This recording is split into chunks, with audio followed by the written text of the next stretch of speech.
चला, मस्त गरमागरम वाफाळती, दिसायला मस्त टेम्पटिंग आणि चव तर काय सांगूच नका. कमाल, भारी, भन्नाट, नादखुळा, काय सांगू आणि काय नको आणि किती सांगू. आलं ना तोंडाला पाणी. विषय आहे का, बिर्याणीच एवढी जबरदस्त झाली. चला मग पटकन सबस्क्राईब करून ठेवा, तोपर्यंत कृती सांगते. झालं असं की ना, व्हेज दम बिर्याणीची ऑर्डर आहे ना, मला बॅचलर मुलांनी दिली होती. याआधी सुद्धा मी त्यांना पनीर दम बिर्याणी बनवून दिली होती, त्यांना खूप आवडली. आणि आता आहे ना, ही व्हेज दम बिर्याणी. तर याच्यासाठी ना, ह्या मी सगळ्या भाज्या घेतल्यात आणि ना इथे मी राईस सुद्धा शिजवून घेतलाय. तर राईस 70 ते 80% शिजूस तोपर्यंत भाज्यांची तयारी करून घेतली. गाजर, शिमला मिरची, फ्लावर, मटार, पनीर आणि बीन्स म्हणजेच फरसबी, काजू या सगळ्या भाज्यांची तयारी करून घेतली.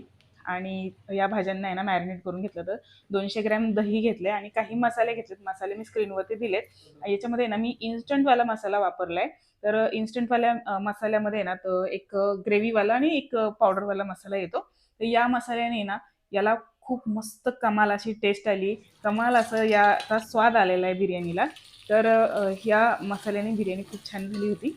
तर ह्या सगळ्या मसाल्यांनी मी मॅरिनेट करून ठेवलंय आणि एकीकडे पातेल्यामध्ये आहे ना तेल घालून मग यामध्ये जिरं, हिरवी मिरची, कांदा आणि टोमॅटो, आलं लसूण पेस्ट हे सगळं परतून झाल्याच्या नंतर मिरची पावडर आणि शाही बिर्याणी मसाला हे आणि हळद पावडर, मीठ घालून छान परतून झाल्याच्या नंतर यामध्ये सगळ्या भाज्या मॅरिनेट केलेल्या घातल्या आणि छान परतून घेतले.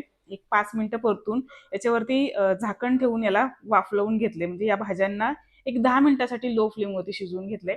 यामध्ये थोडंसंच पाणी घातले, अगदी अर्धी वाटी एवढं पाणी घातले आणि या भाज्या चांगल्या शिजवून घेतल्या आणि याच्यावरती मग मी लेअर लावली. तर या म्हणजेच पुदिना आणि कोथिंबीरची लेअर लावून मग राईसची लेअर लावली आणि थोडीशी भाजी काढून घेतली होती ना, तर तीच भाजी थोडीशी मी मध्यभागी ठेवलेली आहे आणि मग यामध्ये पुन्हा राईस घातलाय आणि कांदा तळलेला घातलाय, पुदिना कोथिंबीर घातली वरतून आणि आता याच्यावरती एक वाटी ठेवायची आणि काजूची पण मस्तपैकी अशी गार्निशिंग केली आणि तळता कोळसा घातलेला आहे.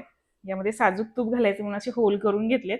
साजूक तूप यामध्ये घालायचं आहे, भरपूर साजूक तूप घातलेले आणि ह्या बिर्याणीला आपल्याला दम द्यायचा आहे. दम द्यायचा म्हणून आहे ना ह्या बिर्याणीची लेअरिंग चालू आहे आणि यामध्ये व्हेज म्हणजे शाही बिर्याणीचा इसेन्स येतो तर तो घातलेला आहे आणि मस्तपैकी याला दम द्यायला ठेवून दिले 10 ते 12 मिनिटासाठी. तर तव्यावरती ठेवायचं आणि मीडियम फ्लेमवरती दम द्यायचं 10 ते 12 मिनिटासाठी. खूपच मस्त गरमागरम वाफाळती अशी व्हेज दम बिर्याणी बनवून तयार झाली. तर खूपच भारी रेसिपी आहे. नक्की ही रेसिपी ट्राय करा आणि चॅनलला सबस्क्राईब केलं नसेल तर सबस्क्राईब जरूर करा. अहो लाईक पण करा की, किती ते लाजताय.